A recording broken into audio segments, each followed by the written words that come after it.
Good evening and welcome back to my YouTube channel, Defining Virtuosity. I'm Odin Rathman, professor of violin at Cleveland State University.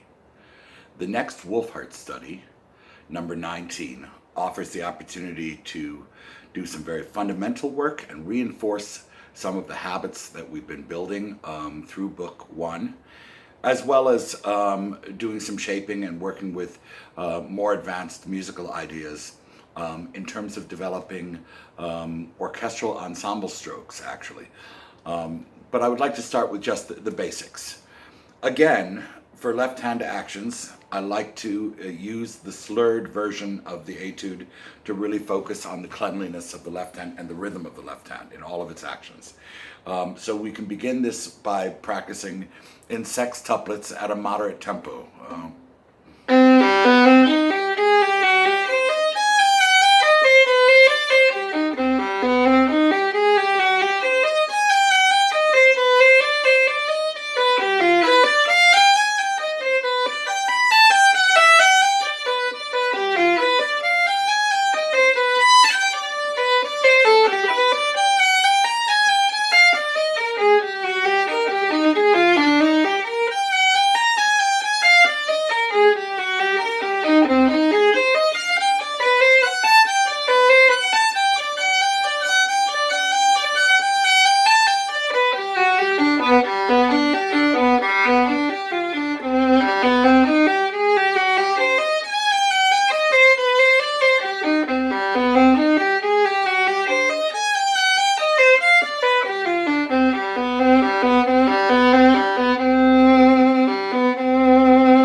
And one little correction, bars 7 and 8.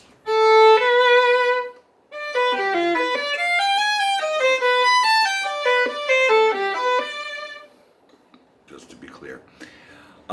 So once you've mastered that, and again, if that is too hard for you in the beginning, you can back it up even further to placing individual notes, stopping the bow in between to find your way forward, one note at a time. Lift, drop, drop, cross, drop, drop, lift. Just to make sure that you're sending your left hand fingers a very clear signal of where you want them to fall. That can be followed by chain bowing.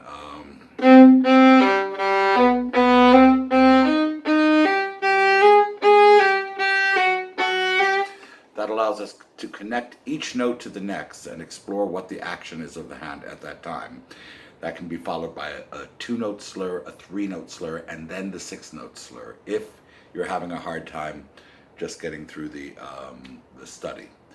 You will notice that I already did some little dynamic shapings, and I'll get into those bar by bar, but just so that you know, the first bar, the first line is bar 1, second line bar 4, third bar 7, fourth line is bar 10, fifth is 13, sixth bar is 16, seventh line down is 19, and the last line down begins with bar 22, just for marking your parts. There are a series of variations written at the top. These can be practiced in various parts of the bow, starting up or down. So in other words, the whole etude can be practiced with a backwards bowing, starting up, and you can do any of the fundamental strokes. Collé,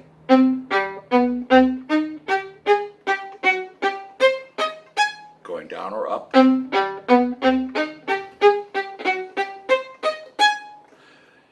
You can also practice it 3 down, 3 up, with articulations on the 3 ups.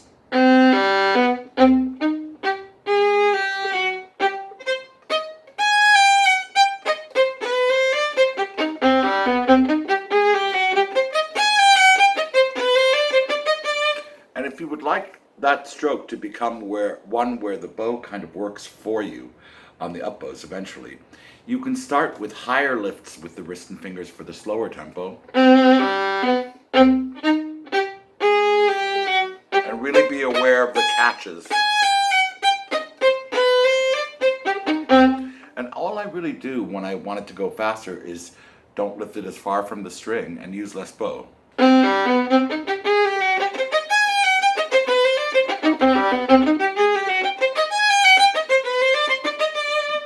Of course, this can also be done 2 plus 4, where you have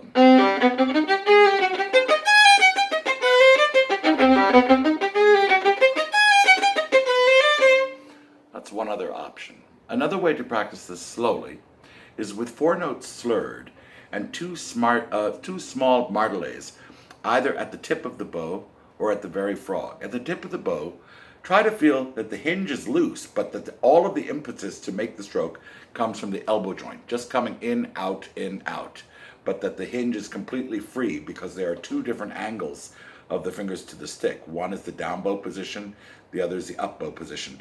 And if that hinge is locked, you can't close and execute the stroke from the elbow.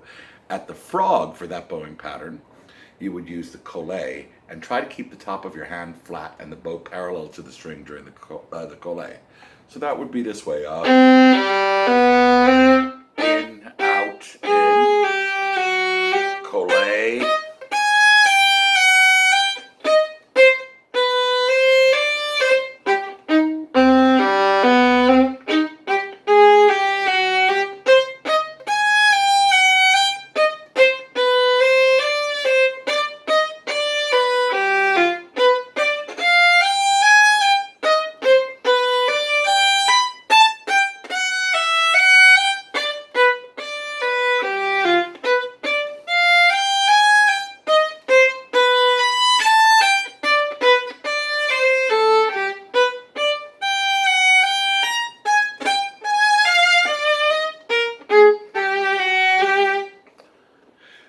There's also a pattern marked 3 separate, 3 up, starting down. I'm not exactly sure why this was done. I would tend to do that the other way, with separates. So much like the hook bowing, except doing 3 separate bows, up, down, or down, up. So,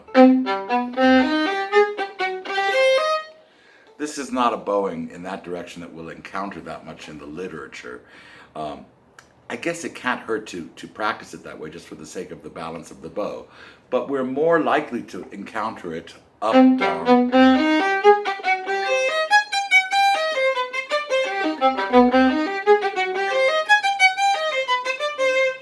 In many ways, it's similar to doing the repeated ups.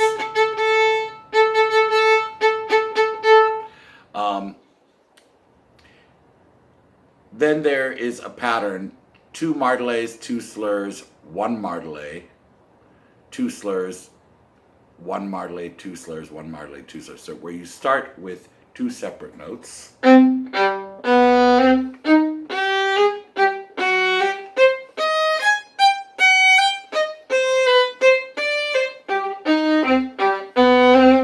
you can practice going backwards and forwards to the tip, or doing it backwards.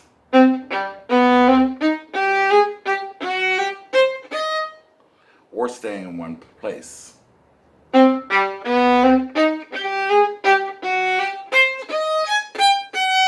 here.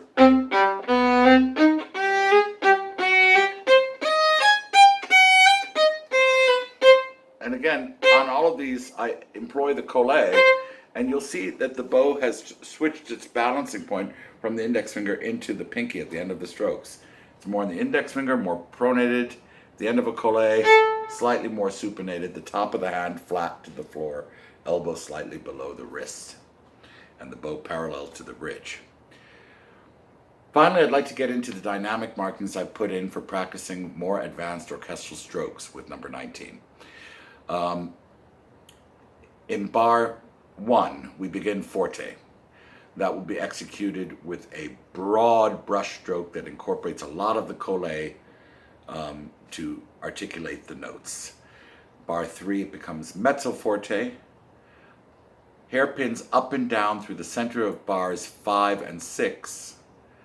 And then a 2-bar hairpin up and down 7 and 8, returning to mezzo piano at bar 9. Bar 10 remains at that dynamic, and 11 will be even less than the statement at 9 about piano. Beginning bar 13, a crescendo, so that bar 15 is a high point and 16 diminuendos towards the end of the bar all the way to pianissimo. This is important because executing the main theme in the recapitulation at a pianissimo dynamic requires an extremely short stroke length and a lot of control to make sure that there's a quality to the stroke even within that pianissimo dynamic. Again, this is very much like music we would encounter in the scherzo of the Eroica Symphony and in other symphonic works, where we have to have a pretty broad range of dynamics, but where the most challenging parts very often are the quiet ones, where we feel like we're walking on eggshells. So if the young artist can get used to controlling the semi-bouncing and bouncing strokes, their seamless connection into détachés, and their seamless connection all the way into the very, very, very small spiccato strokes that are close to the string with good vowel quality, that's an advantage. At the very end of the piece, bar 21, I do a little hairpin up and down, and then a reverse hairpin in 22, down and up across the bar line into the penultimate bar, crescendo, slight slowing down, and ending the piece. This gives us a lot of dynamic range. So to show the dynamics quickly, slurred first.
So this would be the general shaping that we would do with these separate poems now.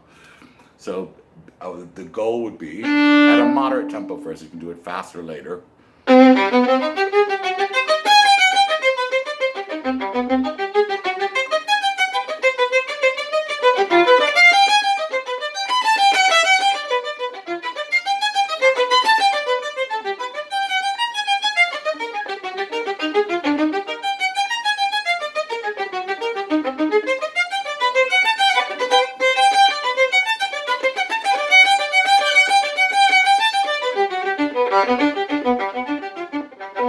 It's very difficult, you see.